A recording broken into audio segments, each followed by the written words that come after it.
Bonjour à tous et bienvenue dans cette troisième et dernière vidéo de la série Automatisation d'un mélangeur de produits liquides. Dans cette vidéo, nous allons tester les programmes sur la maquette. Alors la maquette que vous voyez a été conçue pour l'enseignement de l'automatisme industriel et elle permet aux étudiants de tester leurs programmes en toute sécurité. Il est important ici de préciser que l'automate utilisé est réel, de type micro 830 d'Allen Bradley. Les pupitres de commande est aussi réel et il s'agit d'un ensemble de boutons poussoirs, d'un sélecteur, d'une arrêt d'urgence et d'une console externe de boutons poussoirs. L'armoire de commande et les câblages sont réels aussi. Alors, seule la partie opérative est simulée sur l'ordinateur. Cette approche permet de tester le fonctionnement du programme sans risque, même si le programme comporte des erreurs. Ok, revenons à notre projet. Donc, le système étudié comporte deux pompes, un mélangeur électrique, une électrovanne et deux capteurs de niveau, un capteur niveau bas et un capteur niveau haut. Donc, comme vous voyez, le logiciel de la partie opérative simulée est en mode démo, c'est-à-dire en mode explication. Alors, je vais expliquer rapidement le fonctionnement que nous avons programmé sur l'automate programmable.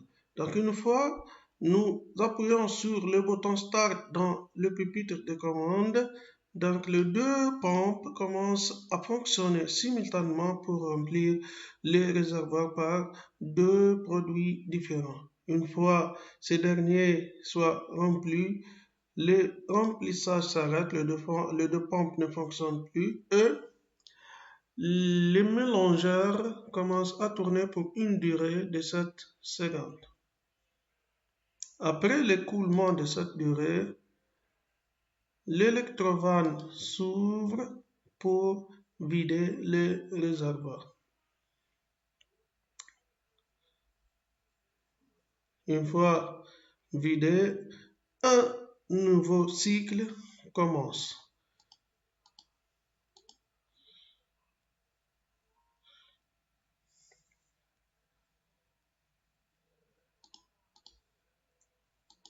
Et voilà. Et lorsqu'on appuie sur le bouton Stop, le cycle en cours se termine normalement, puis le système s'arrête. Maintenant, je vais charger le programme. Alors, notre projet, nous l'avons appelé Malaxer Video, donc j'ouvre le projet. Et voilà. Donc, je vais charger le programme, j'appuie sur Download ici. Le programme est en cours de compilation, ça y est. La compilation est faite avec succès.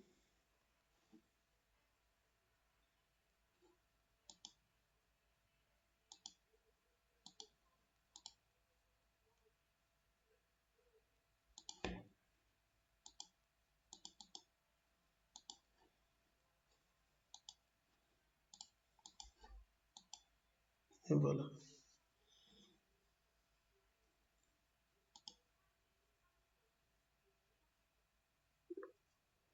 Donc j'appuie sur Download ici.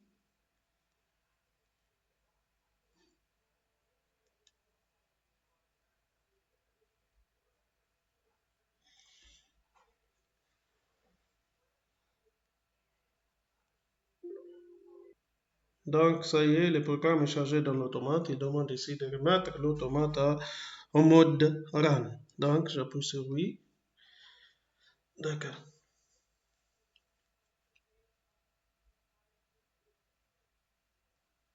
Très bien, maintenant nous sommes prêts pour faire les tests. Donc je vais passer le logiciel de simulation de la partie opérative en mode process.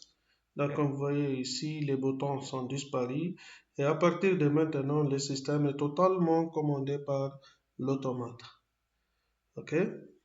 Donc ici, nous avons le programme du graph7maître, le programme du graph7 fonctionnement et ici, nous avons le programme des actions. Donc, je vais appuyer sur le bouton Start. Donc, comme vous voyez, les remplissages commencent. Et maintenant, le malaxage commence pour 7 secondes ici, remarquez, voilà. Et maintenant, la vidange. Donc, ça c'est un cycle. Normalement, un autre cycle va commencer puisque nous n'avons pas appuyé sur le bouton. Donc, qu'est-ce qui se passe ici? Ah, nous avons une petite faute ici. Le bouton Stop dans notre pupitre commande est un bouton de type NC. Donc, je dois changer ici. Donc, voilà. Je dois mettre un contact inversé. Voilà, c'est ça. Donc, maintenant, je charge de nouveau le programme.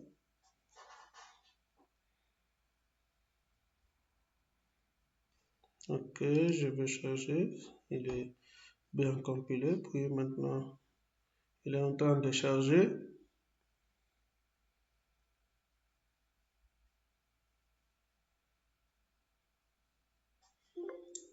Voilà, il demande maintenant de remettre l'automate à l'état RAM. Donc, j'appuie ici sur oui.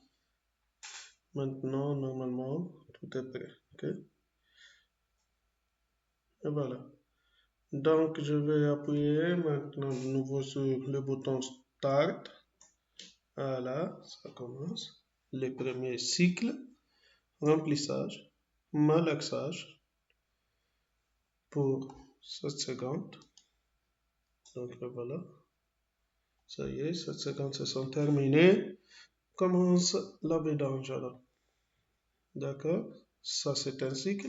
Et voilà, directement un autre cycle commence. Ok, très bien.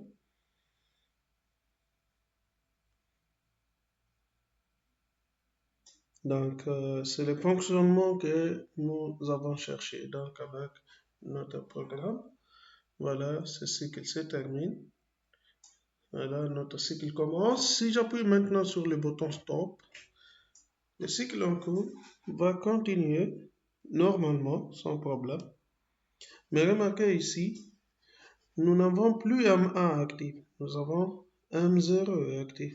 Donc, lorsque le GAF7 fonctionnement revient à F0, il ne va pas trouver, donc, comme vous voyez ça, donc, il n'a pas trouvé M1 actif, donc, il s'est arrêté à F0 et il n'y a pas un autre cycle. Donc, voilà. Maintenant, je vais faire un coup d'œil sur le fonctionnement ou sur les actions. Donc, comme vous voyez ici, aucune action n'est active parce qu'aucune étape qui a une action associée n'est active. Donc, enfin, je vous rappelle, c'est l'étape de remplissage, F2 c'est l'étape de malaxage, F3 c'est l'étape de vidange.